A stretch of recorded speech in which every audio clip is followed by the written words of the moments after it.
Hi, I'm Brian Bassett with the Howard County Public School System. Welcome to HCPSS Connect, a live opportunity for you to interact with school system representatives.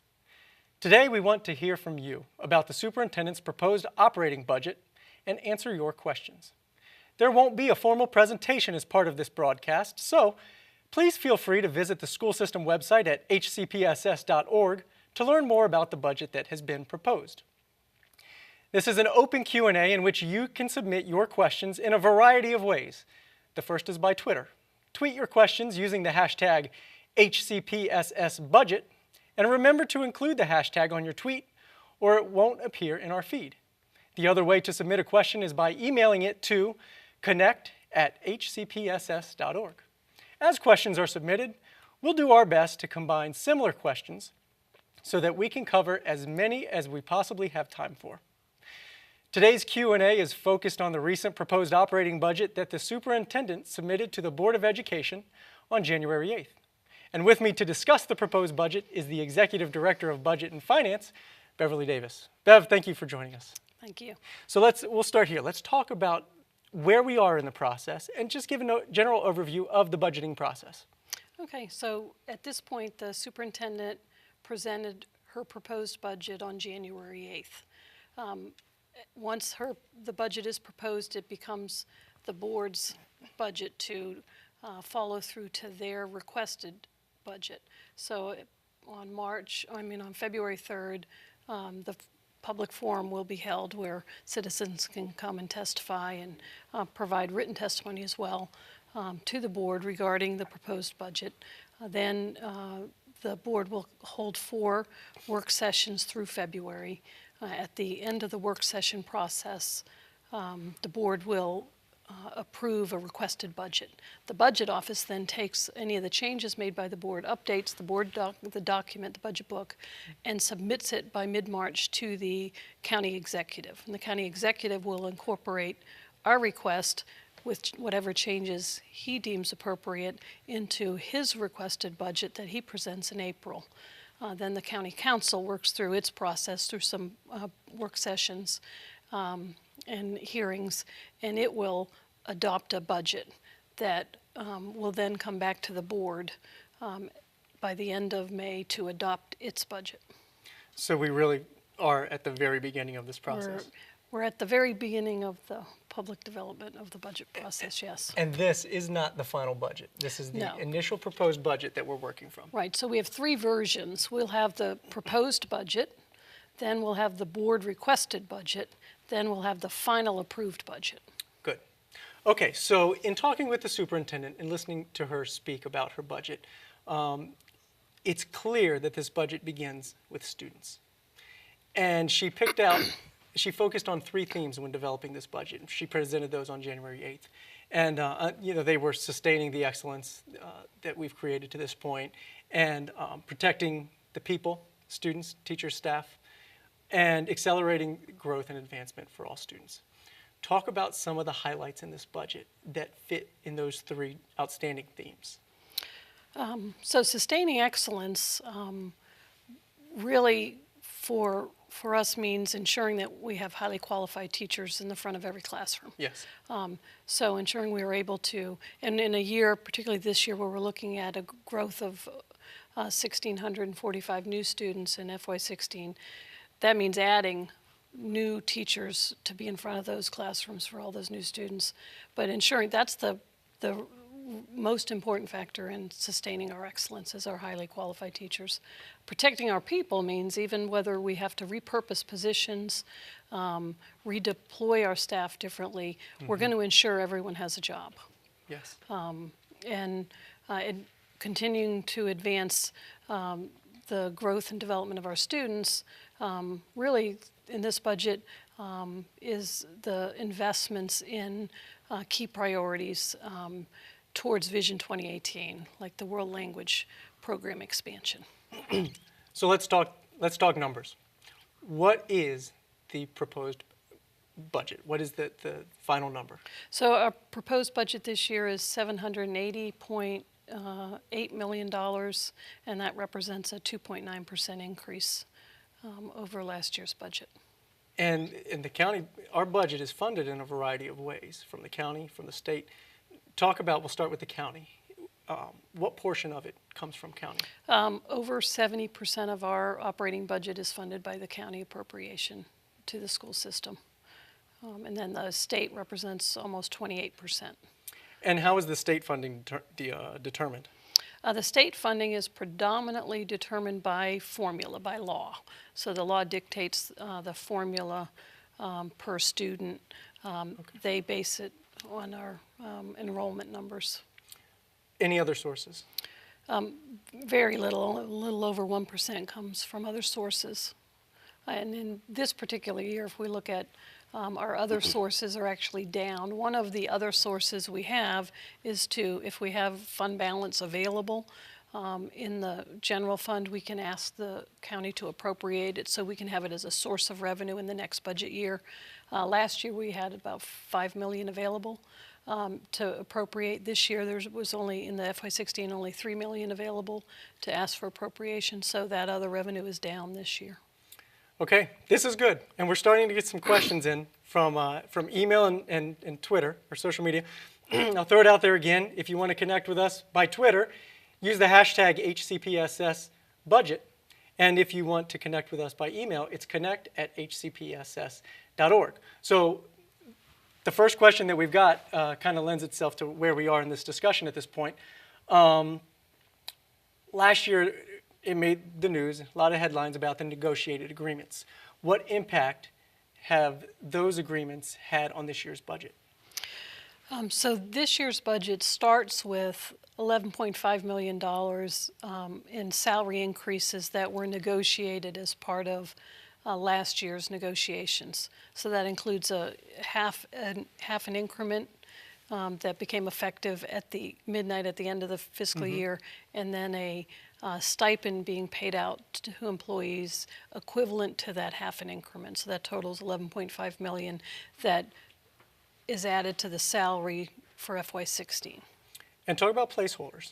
So at this point in the budget process, at the proposed budget, unless we have a multi-year agreement with salary increases, there is not a placeholder for any negotiated increases for FY16. Negotiations are ongoing. So generally, when there's only a one-year agreement in place, the superintendent is presented with no placeholder, and during the 2 months that the board works on the budget, they'll determine the amount that they feel that can be afforded in their requested budget to the county. And this is common practice. This is how this works every time. Yes. Okay. I've got another question that I want to move up into this spot because we're leading right into it. There's been a partial pension shift from the state to the county. Talk about the impact that has had on this year's budget. And then I believe it's going to be a Even bigger. full shift going into next year, correct? Yeah, it's been about a 5-year shift. Each year, a few million more in cost the board has to budget in its own budget. So in FY16, our budget increases by $2.4 million for the pension shift. So it goes up to over $17 million towards the towards employee pension that we have to budget and pay to the state. So it's a significant impact. In FY17, when the entire shift occurs, the initial projections were much smaller. The most recent projections are that we will go from $17 million up to $24 million. So we'll be looking at potentially a $7 million increase in our pension costs next in the FY17 budget. Okay. As we're waiting for more questions to come in, let's talk about, and here they come, but let's talk about some of the challenges that we have in this budget. Some of the things that we've really had to, maybe the superintendent and yourself had to take into consideration that, you know, maybe were some difficult decisions, or maybe just some challenges that you had to work around. Well, clearly the uncertainty of our funding is the biggest challenge. The state has been communicating an increasingly larger deficit number, the latest number being $1.2 billion, which is just huge, and indicating that there will be cuts in many state budgets, and that education may be one of those. For Howard County, we have what's called GCEI revenue from the state, which is the Geographic Cost Index of Education. Basically, if the area in the state you live in is more expensive, you get an adjustment for that in the funding from the state. That funding is discretionary. So what that means is, in any given year, the state can say, we're not going to fund that. We can't afford to fund that this year. And we've had years when we didn't receive the GCEI funding. For Howard County in the FY16 budget, the GCEI funding is $5.6 million. So it's a significant amount of money. Yeah, right. So we'll hopefully know soon. I think we get our revenue numbers by the end of this month from the state, our preliminary numbers from the state. So we don't know for certain. We've had to be a little bit cautious in our state revenue estimates in this budget because of that. At the same time, at the county level, the county has communicated when they received their latest November income tax numbers, that they're looking at a $14 million shortfall in their current budget. So they're basically asking all departments, all agencies in the county to make cuts. That's right. We're not alone. We're not alone. No. So that's one of the bigger challenges. The second very big challenge is the enormous enrollment growth that we're looking at. Yes. 1,645 students in 1 year is probably the largest enrollment growth we've seen in more than a decade. And that presents a lot of challenges when you're doing just a little bit more than holding the line from last year, correct? Correct. Well. I think and then, of course, absorbing the additional salary costs from last year's negotiations and hoping to find space for any funding this year will be another challenge. Good. Challenges aren't good, but the way you handle them are. Okay, so there's been an early retirement package or a program that was offered. And on January 8th, the superintendent estimated that we could have 600 plus take that offer. What impact does that have on budget? So from a current year or FY16 budget standpoint, we do currently project a little under 600 employees will participate. The early retirement is an incentive where we make a payout. So there's a cost associated with it, but we garner savings because employees leaving at a highest salary step will then be replaced with new hires at a lower salary step, thus garnering the savings. Okay. The first year savings is projected to be $1.5 million. And we'll see that in this budget? That's for FY16. So that's factored into the salary projections in the budget. Okay, good. Over 8 years, the savings is projected out to be $9.8 million. So we'll. Good. Okay. I'm sorry I was here because another question just came in, and I wanted to make sure that it was up before I started asking it, that it was completed. And this is a good one, and one that a lot of people have. Zero-based budgeting, that entered our vocabulary just within the past few years. And there are still some people that don't understand necessarily what it is and how what impact that it plays in our budgeting process as well as in our schools. So talk just first an overview of what is zero-based budgeting. Okay, so zero-based budgeting is an approach to budget development and an approach to utilizing resources. So in times, it generally comes into popular use during difficult economic times, and that's where we're finding ourselves because we're looking and saying we have limited resources. How will we deploy them best to meet our needs? So and particularly if there's anything new that we want to do, there's not going to be new money. So where are we going to find it? We're going to have to look at what we currently do and see how we can redirect existing resources to those new initiatives. So that's really a dramatic change from the traditional budgeting that the board had employed for years, which was considered a incremental budgeting, where you started with the prior year budget and you added a little bit more for inflation, and here's what we need next year. And there really wasn't a lot of analysis of, do we continue this activity? Is this activity really getting results that we should continue to invest in, or should we be redeploying these funds to a new initiative that will get better results? So that's what we're doing with ZBB, and it ties in well to Vision 2018, because for the first time the board has a strategic plan, a vision for what we want to accomplish, and now we're able to then, through ZBB, target our activities to meet those outcomes and meet the goals of Vision 2018. So what it means from a practical standpoint is we also do what's called program budgeting. So our budget, when you review it, each program is presented, whether it's world languages, science, art. Each of those programs is overseen by a performance manager. That performance manager in the ZBB process is tasked with reviewing what they do and identifying what are the key activities of my program, of this program. What does it do? What are the resources necessary, what does it do?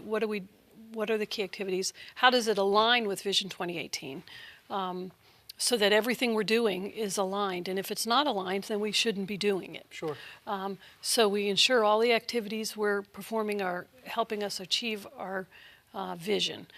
Then what are the resources required? And in that process, they're really being asked to examine. Start at zero. Don't assume you're getting the same funding as last year. You tell us, based on what you're going to be doing next year, what are the funds that are required, and provide the detail to support what's needed. And then after that, it's, well, how well is this program meeting its objectives? What are the performance measures? So this is our second year of zero-based budgeting. What is the impact that we felt as a result? So in this budget, it allowed us to redirect $5.2 million in existing resources towards the needs for enrollment growth and towards some of the costs for new initiatives in this budget. So significant. It was similar results in the first year. It also, even before we get to those amounts, there are requests that come in that through the ZBB analysis don't even make it to the proposed budget because they're deemed not to really be contributing as directly to our outcomes. We have a question that just came in, and it's a good time to do this because you just talked about, or we just talked about a few minutes ago, the early retirement package that was offered. and a question or a concern came in that perhaps the early retirement is pushing out effective teachers. Many of them have been in the system or in education for a long time. Is that the result? Is the result of the early retirement package is it going to result in a lot of really good experience going out the door? Well, when you look at the total numbers, there are a little over 300 teachers projected to participate in the program. Oh, okay. So, and I think the term push out almost sounds like there's an action on the board's part. It's an entirely voluntary program. Yes. And generally the incentive amounts are set so that they're not.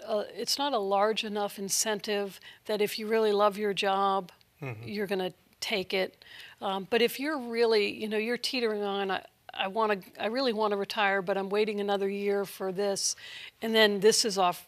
The incentive's offered. Yes. You're going to say, you know what, I'm going to go ahead and go now. So it's not taking teachers that are highly engaged and want to be in the classroom, and this is where I want to be away from our students. And then on the other side, we are very fortunate to be, I think the term people like to use is a destination county. Teachers all over the state and from other states would love to work in Howard County. And we get thousands more applicants for every opening than we can possibly take. So we are fortunate to be able to attract extremely qualified teachers. Yes. See, I'm only 15 years in, And I love my job, so I'm going nowhere. I'm one of those that Glad to hear it. Okay, a question just came in that we were talking about growth, and you said, what, 1,645 new students coming into the system next year. How is that going to affect class size and programs that are offered? Okay, well, and I think while there were some difficult decisions in the budget, sustaining our excellence as our guiding commitment, we were able to say we're going to maintain our class size. We're going to stay true to ensuring we have highly qualified teachers in every classroom. So we're adding over 68 teachers and school staff to meet the enrollment growth. There are no programs being cut from the budget, and we're actually investing in some key initiatives. Okay, so the increase in students isn't going to have a direct impact on size of class, on programs that are currently offered or preparing to be offered? Correct. Good. Okay, we have a number of questions that have been submitted over the past number of days and even this morning prior to this session. So let's get to some of those. This is a good time to do that.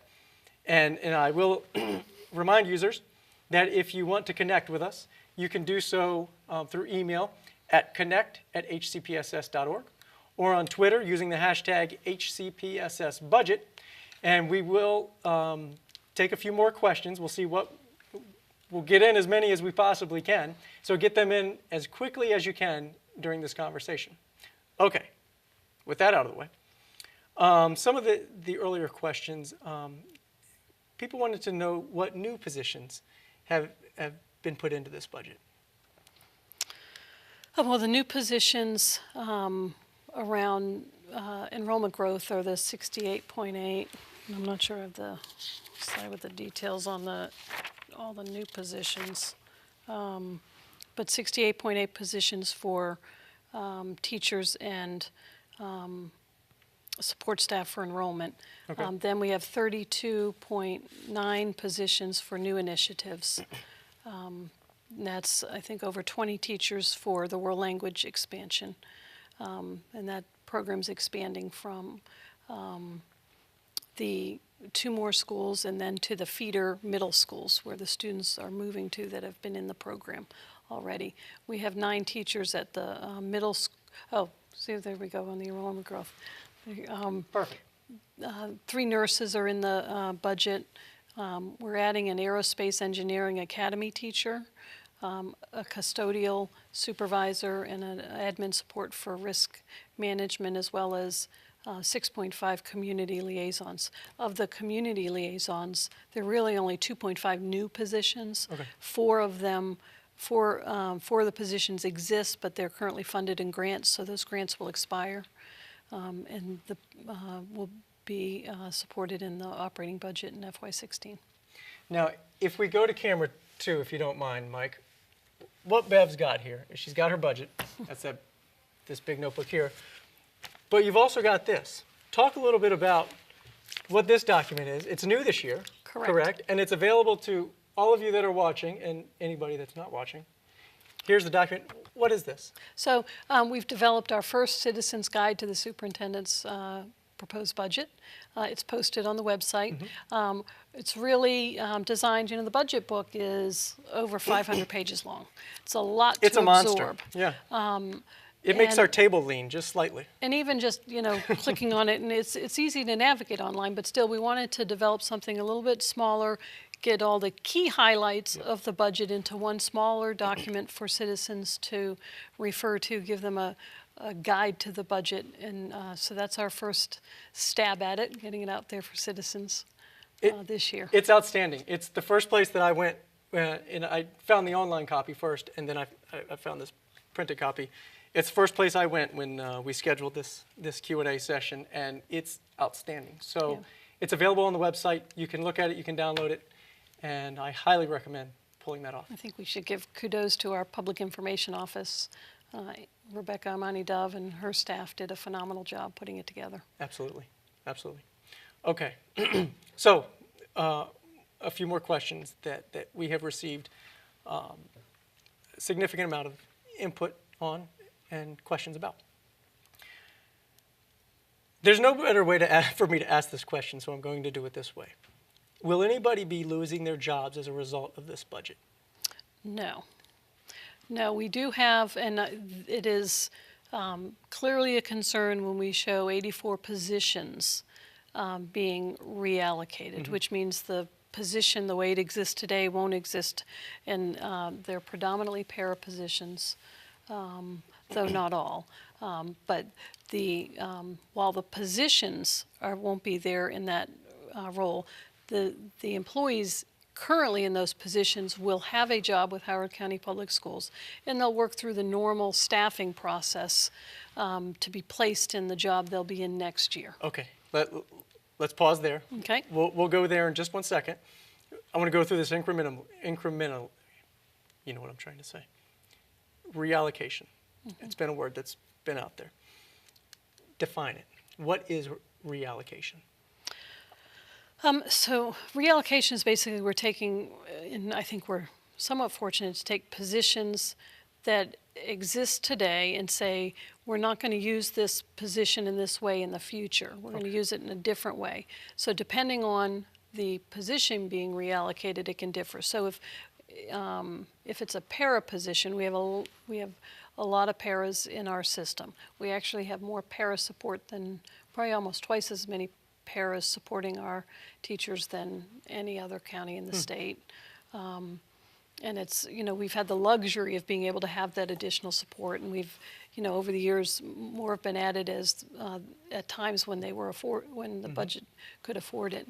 Now we're finding it's challenging, and if we're going to hold true to ensuring we have the highly qualified teacher and maintain our class size, then we're going to have to redeploy some of the resources used elsewhere, and that means, in this case, reducing some of the para positions. Paras happen to be, the para position happens to be a position of very high turnover, so we generally always have vacancies. So if one position, para position, is reduced, there's another position vacant somewhere that we can place the person who is in that position into. Okay. And it happens really, even aside from the reallocation process, the what's called surplus staffing process that occurs every spring in the schools is a process where, based on the new staffing needs determined for the school in the next year, staffing adjustments are made, and some schools will have paras that are surplus that they may need one less.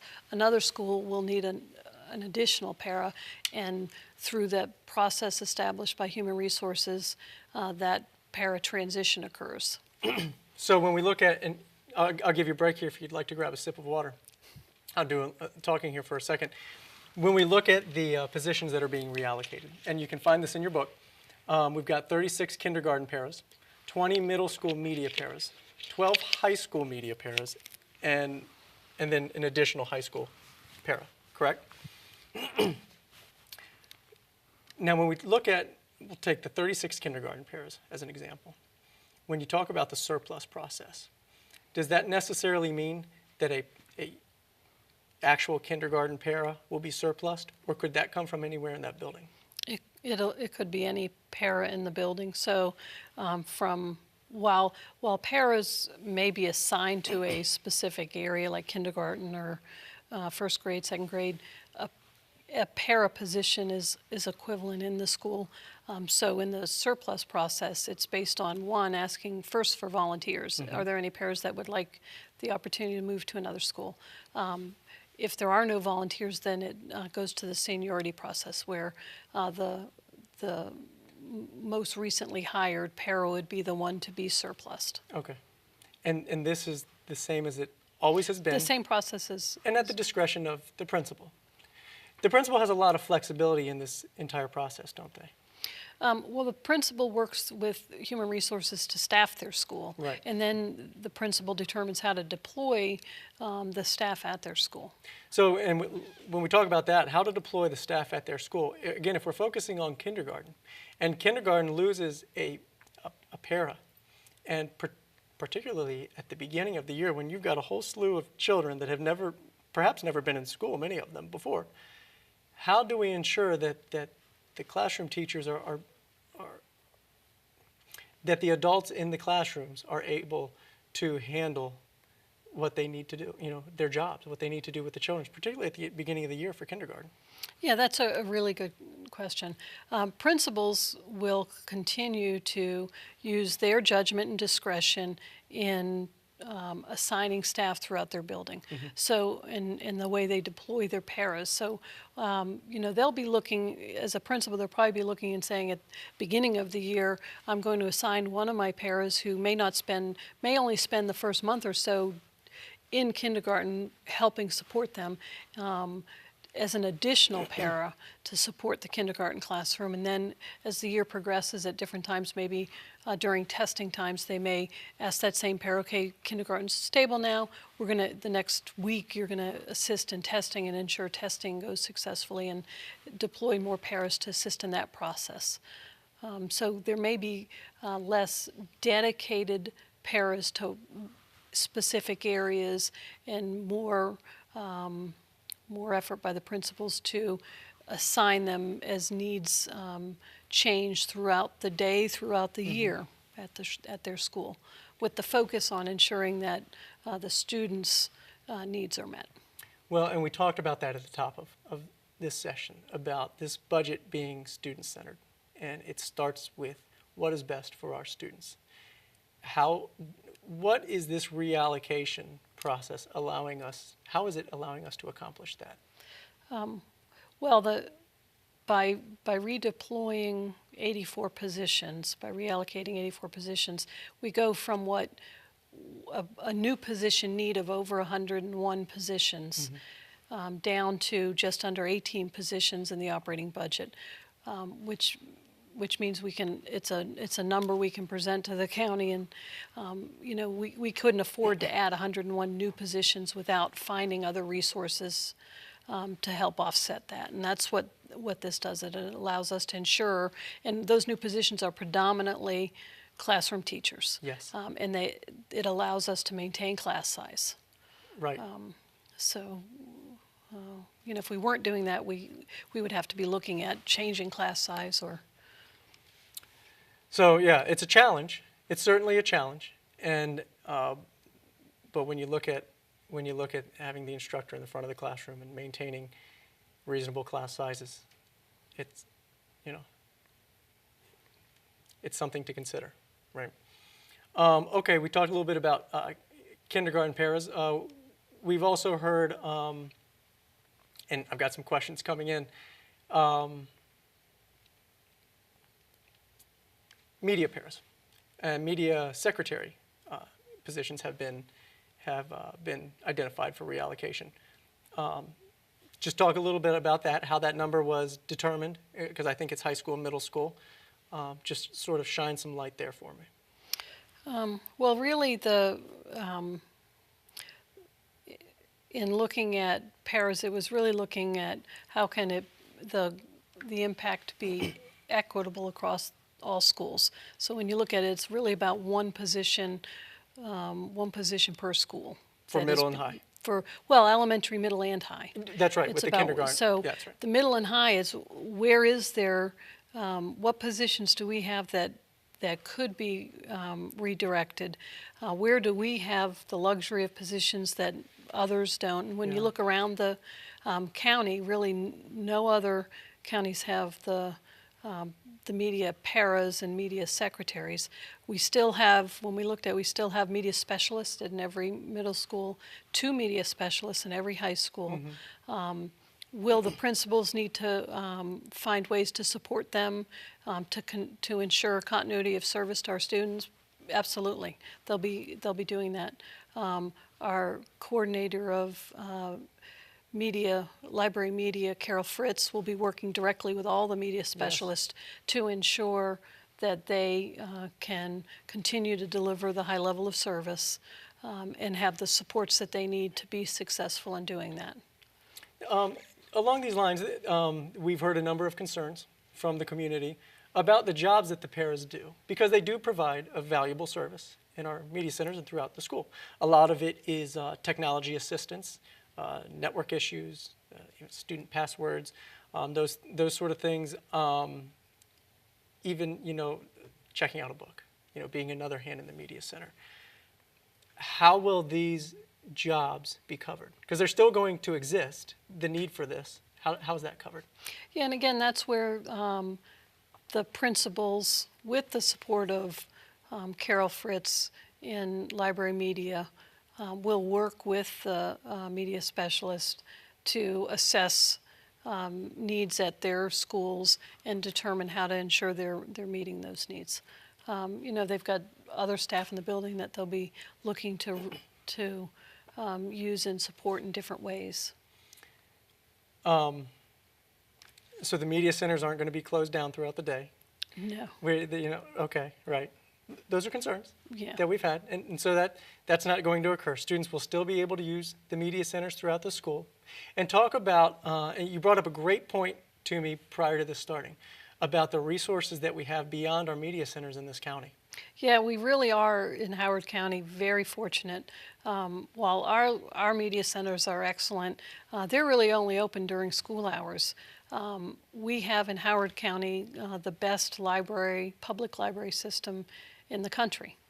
And our students use those libraries in evenings and weekends heavily. And so we're fortunate to be able to leverage those resources for our students. We love the library system.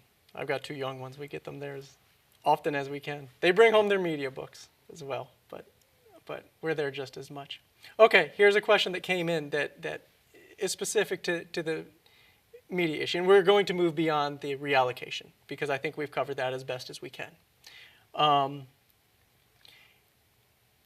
In the budget, there is an increase in media supplies, and correct me if I'm wrong with this, I'm receiving the question. It looks like it's increasing from just over $428,000 to almost over $819,000. So if we're decreasing the size of the staff and increasing the budget, what is that increased budget going towards? I'll start with sort of a big picture. Good. The best source of detailed information on a program in the budget is the budget document.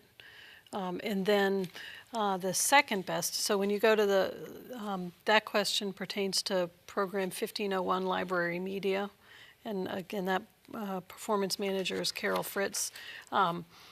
Every one of these, during the work sessions, the board's public work sessions in February, the board will be reviewing each program, and the schedule that goes out provides the different programs that will be covered. During that time, when library media is covered, Carol Fritz will be up at the podium, and she'll be answering detailed questions from the board. Okay. Many of them are similar to this. There'll be ones that community members have submitted to board members and said, I'm wondering about this.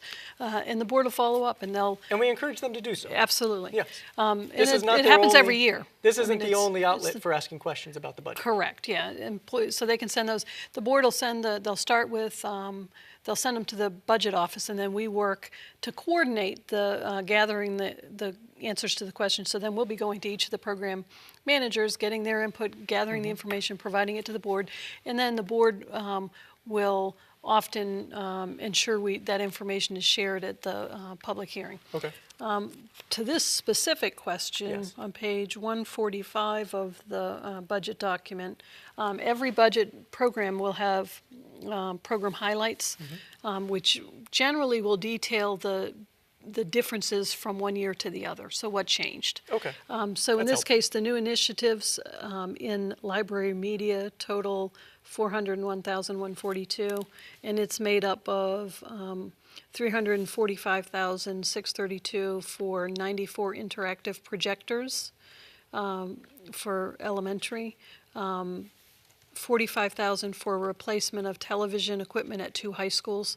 I think those were 2 schools that hadn't been upgraded to the same level as all of the other schools. So it was creating parity at all the schools in the television equipment. And then a small increase of $5,500 in the per pupil allotment for library media, so the supplies allotment.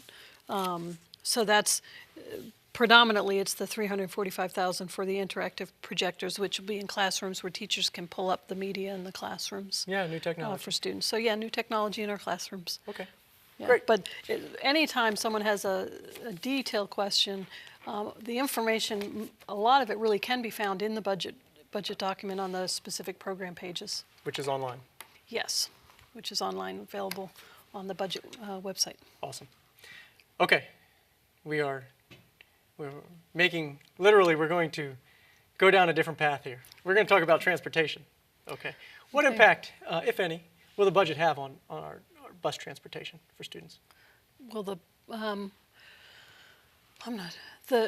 transportation budget is based on our current projected needs. Okay. So we ensure we have the funding to, we contract our buses. So it's fairly predictable because we've got the contracts in place. The largest variable is the price of fuel, which can vary, which at the date of this taping is looking pretty good. It's looking better than it has in a while. Hopefully that will remain. Yeah, that would be nice to sustain that. And then the number of routes over the summer, the Transportation Department will finalize the exact number of routes needed, and there may be adjustments there, but the budget is developed based on the projections in that. And we spend what we need.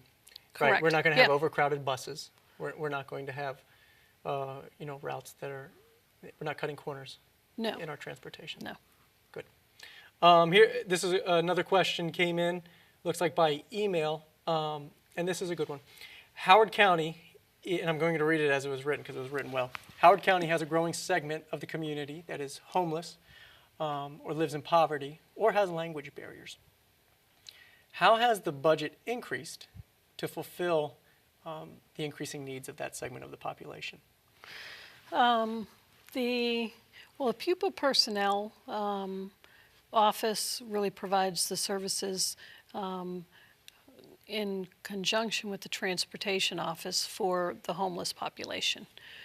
So they include the funding that they project needed for that, and it has increased, particularly the transportation component, because the transportation office has to ensure that transportation.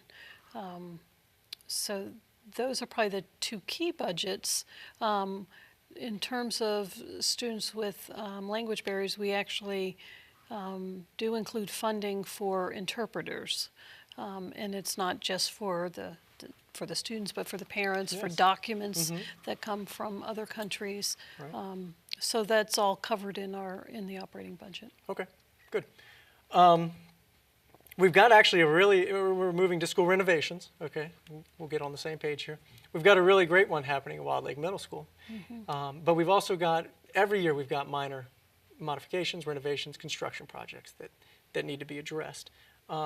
Is there anything new in this year's budget? How do those projects impact FY16? Okay, that's a really good question. It wasn't mine, but thank you. The capital budget covers all of the capital costs for the projects. That said, particularly on new schools, and I think if you look back at the year in 2014, Thomas Viaduct opened, 2013, Duckett's Lane opened. Yes. Each of those years, you're looking at a significant impact to the operating budget when the year the school is opening, because we have the addition of the staff, we have all of the supplies, all of the textbooks. So it's generally a $1 million impact to the budget the year a school opens. We don't have any, in Wild Lake it is a replacement school, and it will have some similar costs. It won't have the new teacher costs because the school exists, it's just a new facility. Right. It'll have a certain amount of equipment costs that impacts, but in the FY, it doesn't open until the following year. Yes. So 16's budget really doesn't have new school or renovation school costs per se Okay. in the budget. Okay. We are nearing the end, so any more questions that we've got, get them in quick, because we're close to the end of this thing. We'll get you off the hot seat here momentarily, Bev, I promise. We have had increases in budget to a few areas, and let's just take each of those one by one and talk about what they represent. World languages, there's been a $1.3 million increase in the budget. Why?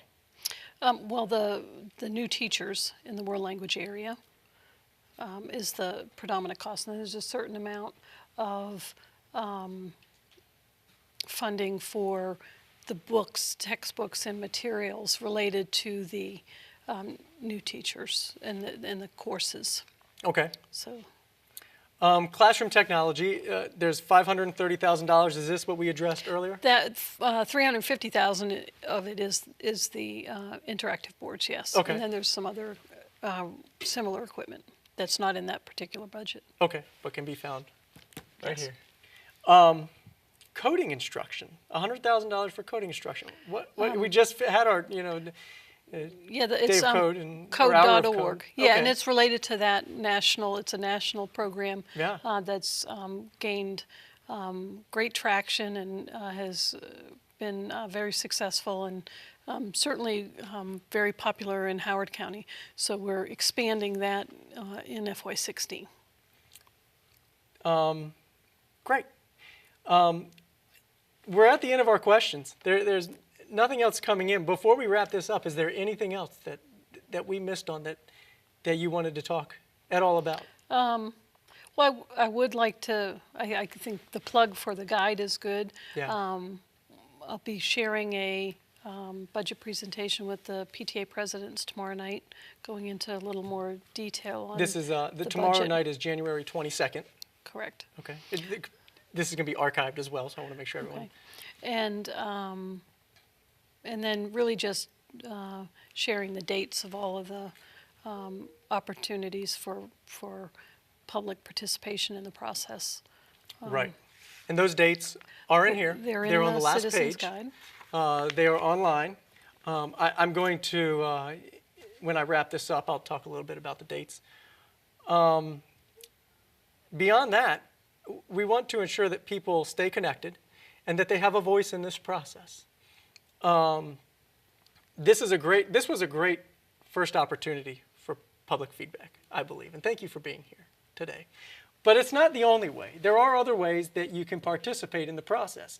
One is if you didn't get your question in, or you watch this as an archive at hcpss.org, so you weren't able to attend this live session, you can send questions to connect@hcpss.org, or you can, as we mentioned earlier, communicate with board members directly.